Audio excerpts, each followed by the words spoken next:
এই লেখাগুলো কিন্তু এগুলো কিন্তু কিসের লেখা, মানে কি এখানে লেখা আছে বা এখানে। এবং সেই সময় যখন দিল্লির তখন মোগল সম্রাট ছিলেন, সম্রাট ঔরঙ্গজেব। এই সমস্ত দেওয়ালগুলো হচ্ছে, এইগুলো হচ্ছে প্রায় 600 বছরের পুরনো হচ্ছে স্তম্ভ, যখন 1400 সালে যখন নির্মাণ হয়েছিল।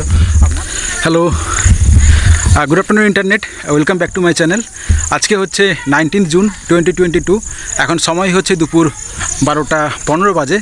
গুড আফটারনুন ফ্রম ঐতিহাসিক কুডুমবেড়া ফোর্টের প্রান্তর থেকে। আমার ইউটিউব জার্নির শুরুর দিকটায় 2020 জুন জুলাই মাসে আমি কুডুমবেড়া ফোর্টে এসেছিলাম এবং সেই সময় আমি এয়ারপোর্টের ভিডিও একটা বানিয়েও ছিলাম। কিন্তু যে কোনো কন্টেন্ট ক্রিয়েটারের শুরুর দিকটায় যে অনেক রকম প্রশ্ন থাকে যে আমি কী করলে ভালো ভিউ আসবে, কী করলে লোকে আমাকে সাবস্ক্রাইব করবে। শুরুর দিকে যেমন হয় আর কি, যে কোনো কাজে যখন আমি কোনো কিছু আমার অভিজ্ঞতা নেই, একেবারে অনভিজ্ঞ, তো সেই সময় আমি কিছু ভিডিও, আমি 10-12টা ভিডিও আমি হিন্দি এবং ইংরেজি ভাষায় বানিয়েছিলাম। তো সেই কারণে আর আপনাদের কাছে এই ভিডিওটা সেভাবে বিশেষভাবে পৌঁছায়নি। তো ফাইনালি আজকে সময় সুযোগ করে চলে এসেছি আমি কুডুমবেড়া ফোর্টে। আপনাদেরকে আরেকবার ঠিক 2 বছর পরে এক নতুনভাবে আপনাদের সামনে তুলে ধরবো কুডুমবেড়া ফোর্টকে। আপনারা কেশিয়ারি থেকে কিভাবে পাবলিক ট্রান্সপোর্ট ইউজ করে কিভাবে আপনারা এই কুডুমবেড়া ফোর্টে পৌঁছতে পারবেন সেটা আপনারা দেখুন। দাঁড়িয়ে আছি কেশিয়ারি মোড়ে। আমি এখান থেকে এখন যাব কুডুমবেড়া ফোর্ট। আর এই কুডুমবেড়া ফোর্টে আমি কিভাবে যাচ্ছি মূলত তারই আপডেট আপনাদের দেবো। আমি মোটরসাইকেল নিয়ে আসিনি, আমি পাবলিক ট্রান্সপোর্ট ইউজ করে যাব। কারণ অনেকে যারা দূর থেকে আসবেন সবার পক্ষে তো বাইক নিয়ে আসা সম্ভব নয় বা গাড়ি নিয়ে আসা সম্ভব নয়।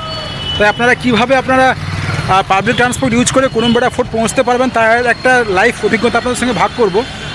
মূলত আপনারা খড়গপুর থেকে যে সমস্ত বাসগুলো, খড়গপুর বাস স্ট্যান্ড থেকে, মানে স্টেশনের পাশে যে বাস স্ট্যান্ড, সেই বাস স্ট্যান্ড থেকে আপনারা যে সমস্ত বাসগুলো মেদিনীপুর থেকে ভায়া খড়গপুর হয়ে খড়িকামাথা নিয়ে আসছে, সেই সমস্ত বাসে আপনারা কেশিয়ারি পৌঁছতে পারবেন। এবং কেশিয়ারি থেকে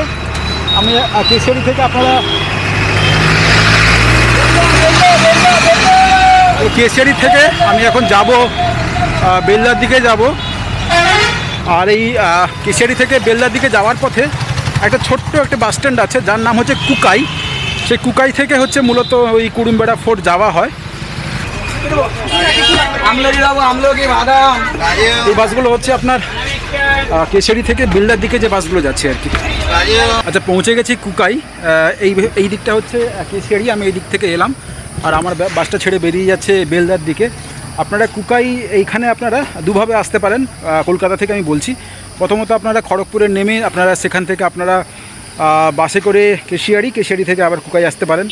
অথবা আপনারা সোজা আপনারা ট্রেনে করে চলে আসুন বেলদা থেকে যে সমস্ত বাসগুলো আপনার কেশিয়ারি আসছে সেই বাসগুলোতে আপনারা চলে আসতে পারেন এখন কুকাই। তাতে আপনাদের আর ওই দুবার বাসে আসার কোনো ব্যাপার নেই, একবারে বেলদায় নামলেন, সেখান থেকে বাস করে নিলেন। অথবা আপনারা খড়গপুর থেকে আপনারা বেলদা বাসে করে এসে বেলদা থেকে আবার আপনারা কুকাই আসতে পারেন কেশিয়ারির দিকে, যেটা আপনার সুবিধা হবে, আপনারা সেভাবে আপনারা প্ল্যান করে নেবেন। এবার কুকাই থেকে আমি এবার যাব হচ্ছে মানে কুডুমবেড়া ফোর্ট, মানে জায়গাটার নাম হচ্ছে, গ্রামের নাম হচ্ছে গগনেশ্বর। এই দিকে রাস্তা। আর এখান থেকে আজকে কী পাবো এখন দেখি, মানে পাবলিক ট্রান্সপোর্ট কী আছে দেখি। তা গগনেশ্বরকে যাবে কত ভাড়া? একা নাকি আর কেউ নেই? আর কেউ নেই, লোক আর সামনে আছে।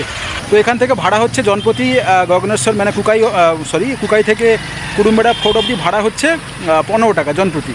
তো কেশিয়ারি থেকে হচ্ছে কুকাই হচ্ছে 2 কিলোমিটার, বা কুকাই থেকে কুডুমবেড়া ফোর্ট হচ্ছে 2 কিলোমিটার।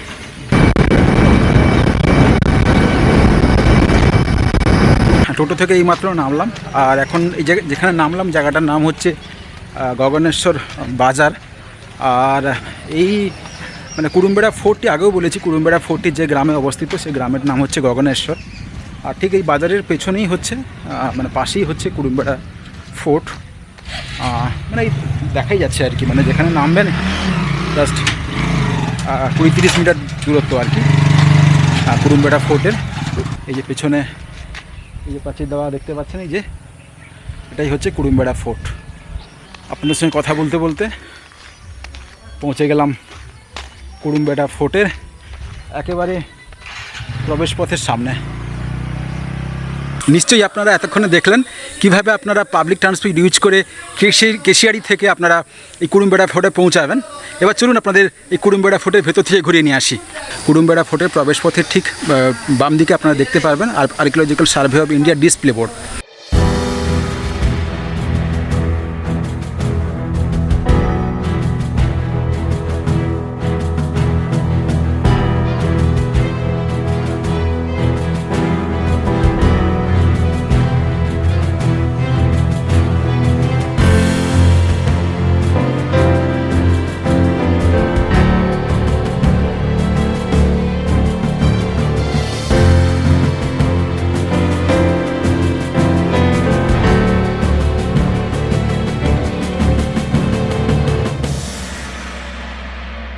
এই কুরুমবেড়া ফোর্ট নিয়ে আমরা যতটুকু আমরা জানতে পারি এর ইতিহাস সম্পর্কে, মানে আপনারা হয়তো অনেকেই জানেন যে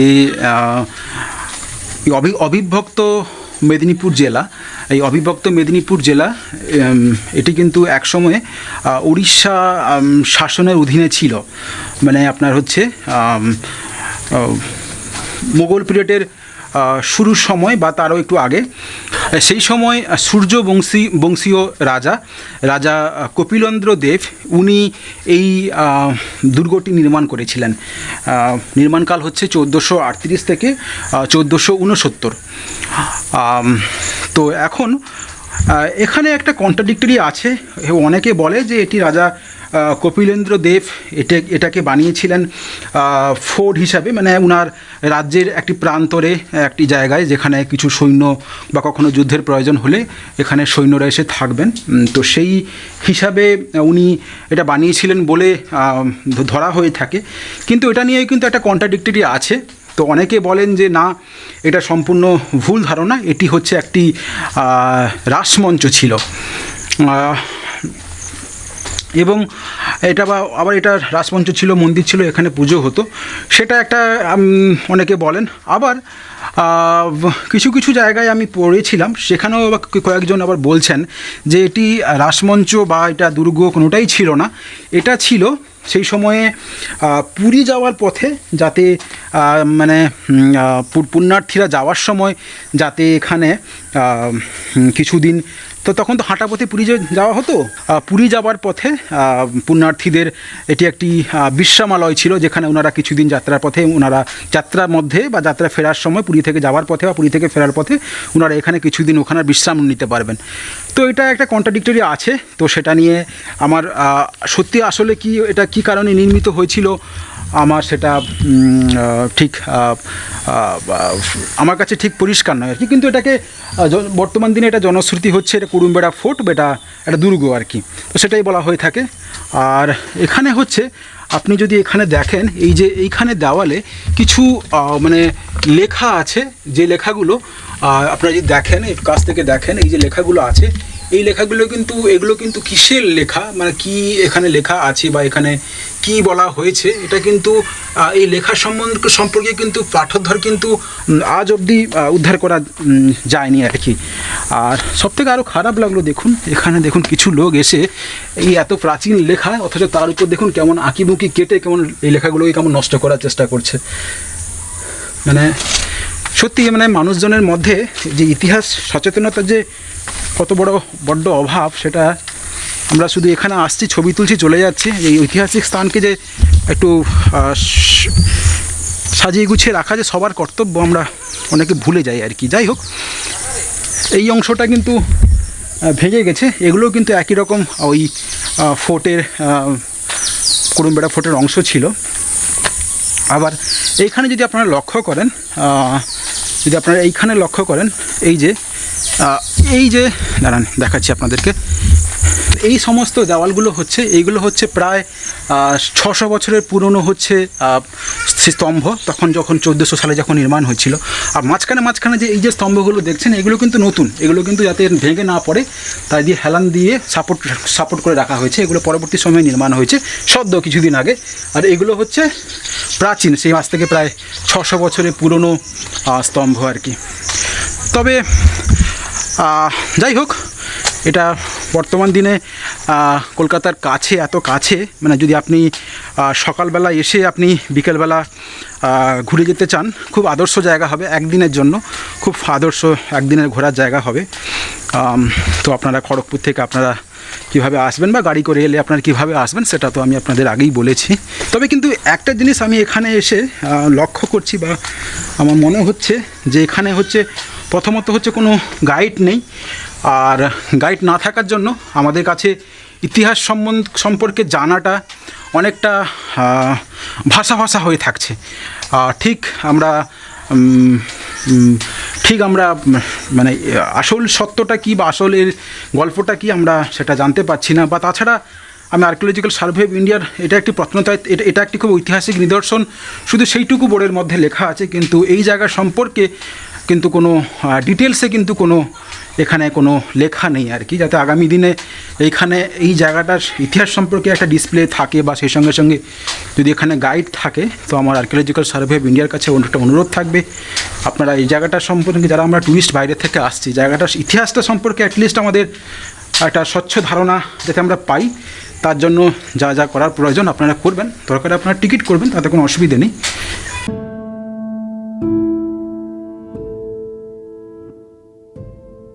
এবং সেই সঙ্গে সঙ্গে এই কুড়ুমবেড়া ফোর্টের ইতিহাস সম্পর্কে আরও বলা হয়ে থাকে, যখন এই সমস্ত এলাকাগুলো যখন মোগল সাম্রাজ্যের যখন অধীনে চলে আসে, এবং সেই সময় যখন দিল্লির তখন মোগল সম্রাট ছিলেন সম্রাট ঔরঙ্গজেব, এবং ওনার সেনাপতি ছিলেন মোহাম্মদ তাহির, এবং সেই মোহাম্মদ তাহিরের মূলত উদ্যোগে এই যে পেছনে যে দেখছেন এই যে স্থাপত্য, এইখানে কিছু পরিবর্তন হয়েছিল বলে ঐতিহাসিকরা মনে করেন।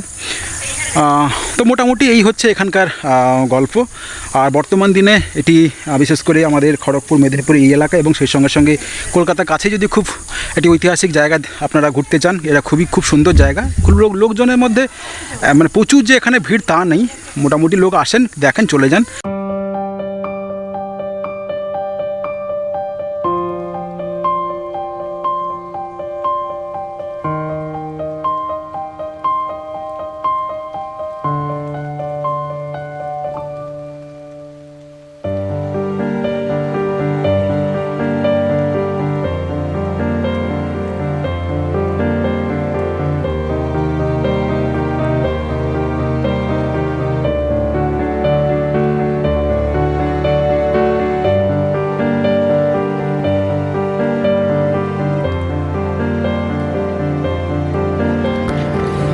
এখন সময় হচ্ছে দুপুর 2টো বাজে। এখন কুড়ুমবেড়া ফোর্ট ঘুরে পৌঁছে গেছি কেশিয়াড়িতে।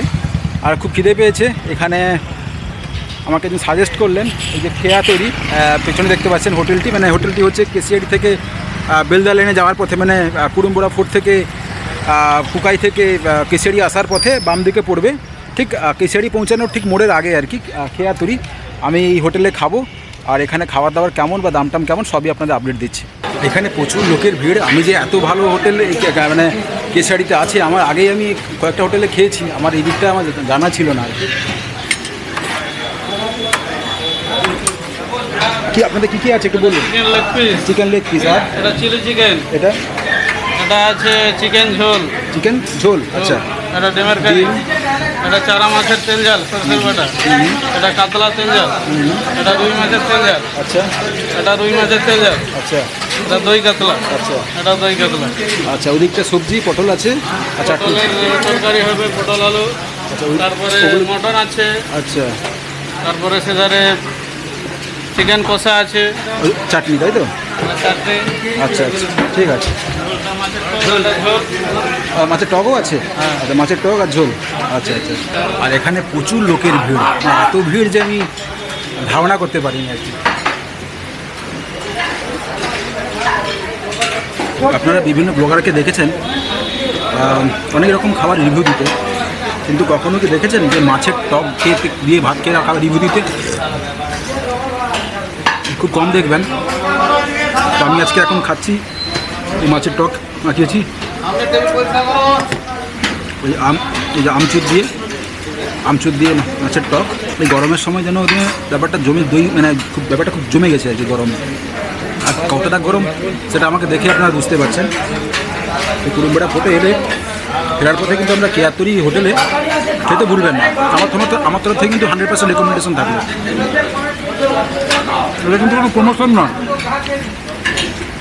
নিজে খাচ্ছি, শয়ে লোক খাচ্ছে, তাই সেটাই বলছি। এখন খাওয়া দাওয়া মোটামুটি শেষের পথে, হাত ধুয়ে তারপরে আপনাদের সঙ্গে আবার কথা হচ্ছে। খাওয়া দাওয়া শেষ, আর আমার এখানে খরচা পড়লো 70 টাকা। কোনো এক্সট্রা ভাতের জন্য কোনো চার্জ নেই। খাওয়া দাওয়া সত্যিই খুবই সুন্দর, প্রচুর ভিড়। আর তাছাড়া এখানে আপনারা যদি আপনারা এখানে কিন্তু ভেতরে কিন্তু এসিতে বসার ব্যবস্থা আছে, তার জন্য হচ্ছে পার হেড 10 টাকা করে এক্সট্রা চার্জ। আর এসিতে এখন প্রচুর এসিতে পরে ভর্তি ছিল বলে আমি ঢুকিনি আর কি।